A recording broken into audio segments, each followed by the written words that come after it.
welcome to our first Lived and Living series.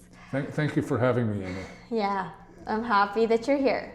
We just kind of wanted to talk because, there's so many different ideas of what senior living looks like, and there's some stigma towards retirement living. Right. And I just want to kind of understand what your experience has been by being in here. So we'll just kind of talk a little bit about you and where you come from and what type of things that you do. Yes. So we will kind of narrow down on that question. Okay. So first, let's start. How long have you lived in this home, Venvie Leaside? I've been here approximately 6.5 years now. Right. In December 2019, I moved in, and now it's May, so. Wow. 6.5 years, yeah. Yeah. 6.5 good years. Good years. Yes. Okay. Good right. Years. Yeah. So what was your story before coming into this home? Like, were you living by yourself, or what was it like? I was living with my wife for 44 years. Right. And she unfortunately passed away in 2019, February 2019, after 44 years of marriage. Yeah. So we were living in an apartment building down in Yonge and Davisville, and right. After she passed away, I had this feeling of loneliness. Of course, a natural reaction, and I decided almost immediately that I wanted to find somewhere else to move. Okay. How long did it take for you to kind of come to that decision? Well, almost immediately. I realized almost immediately. Wow. Okay. Yeah, probably. When I say almost immediately, probably a couple of months. I attended grief counseling. With BFO Ontario. Right. And that occupied my time and distracted me away from my loneliness for a while, because I met a lot of people in the same situation.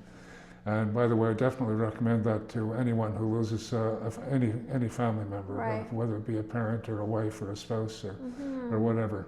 And after a couple of months, I have 2 sons, and talked to my 2 sons, and they said, well, it's up to you, Dad, but I decided that I couldn't stay where I was, because too many traumatic memories. Yeah. And I did feel lonely. I think the loneliness set in after a couple of months. I'm sure I'm not the only one who feels that way when they lose a spouse or any family member that they've been living with. Mm-hmm. And I decided that I wanted to move, and I looked around online, and the rest is history.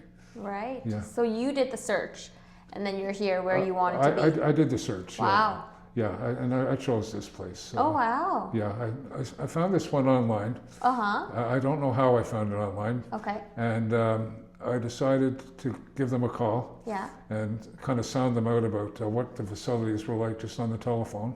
Yeah. And I liked what I heard. Mm-hmm. And I decided to take a tour. Yeah. And I came for a tour. Mm-hmm. And my goal of the tour was to just look at the facilities. Yeah.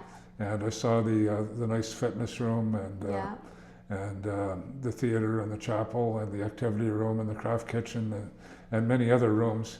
And I saw the room that I would be occupying, and I liked it. It was a very bright and comfortable looking room, and I really liked the facilities. So I went home and thought about it. Yeah. And I became kind of like excited by the possibility. Right. I never thought at age 66, which I was then, that I would ever move into a retirement home, because I considered myself too young. Right. And now, 7 years later, it's the best thing I could have done at the time. Anyways, I did a second tour, and my goal then was to talk to staff and some residents to see what it was like. And market research. Market research it was. Yeah. And I was really struck. I met my soon-to-be housekeeper. She was really nice, a lady named Estrella. Mm-hmm. And she told me she would be my housekeeper. And she was really friendly, and she gave me the lowdown on the place, and it was really positive. And I met a few other members of staff from the kitchen as well. And then I asked them to introduce me to a few residents so that I could get a good, honest feedback from them as to how they liked it, and they seemed friendly. Yeah. And I'm a friendly guy too, so so I thought I really liked it, and from there I went back and I had some negotiations to do on when I could move in, because we had to give my apartment building due notice, of a couple of months. I decided to move in. Yeah. And so December 2019, I moved in. Right. How's your life here? Oh, my life here is very good. Yeah. And I think there are many reasons why my life here is good. And one of them is the social connection. Yeah. And the community environment. Yeah. I've made many deep friendships here, and it's we do a lot of stuff together. It's fun. We do the activities together. We go to the twice a month lunches together or bi-weekly. dinners. Yeah. Bi-weekly. That's what I'm trying to say. Bi-weekly. I always get that confused. Yeah. And of course the happy hour at the end of the day. we do together. Right. Yeah. And that's been a real boon to me, if that's a word. And it completely eradicated my feeling of loneliness in a very quick order, because of the friends that I made. I was no longer lonely, and I think that's an important factor. 100%. That's the reason I moved, is I was feeling lonely, but I never realized the great friendships that I would make here. And I now consider myself friends with almost the entire building that I live in, and I have a few really close friends as well. So you're making friends here and you're feeling that connection, and I think that is a very important part of senior living. That's number one, and people don't always realize that when they come here. They think they're just making a move from their house to a room, but it's so much more than that. Yeah. So tell me more about that. What was your idea of retirement living before you moved in, and then after? Like, how does that compare? It wasn't even close. I mean, I had a vision of retirement living as I felt it's synonymous with long-term care. Yeah.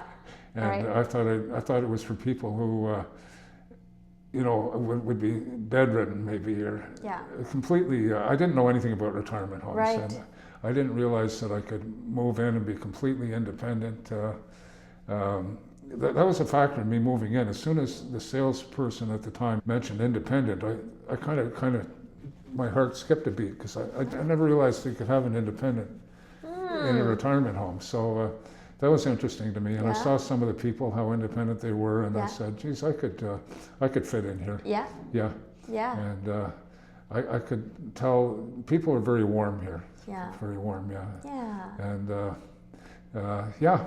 Yeah, I can see that you're adjusting so well. I'm and adjusting. I mean, it's your home, right? It's my home, and there's many other factors which I could continue on as to why I like it here. Yeah, so I think that's so awesome, and just that stigma of, like you've mentioned, I think you put it in so beautifully, of long-term care kind of sounding the same as retirement living, but it's not. It's not. That's right. I think many people are in the situation that I was in. I mean, people lose spouses or their family members all the time, and or they've been single for a long time, and all of a sudden they realize the house is too big for them. And I would just urge people out there to consider the retirement home.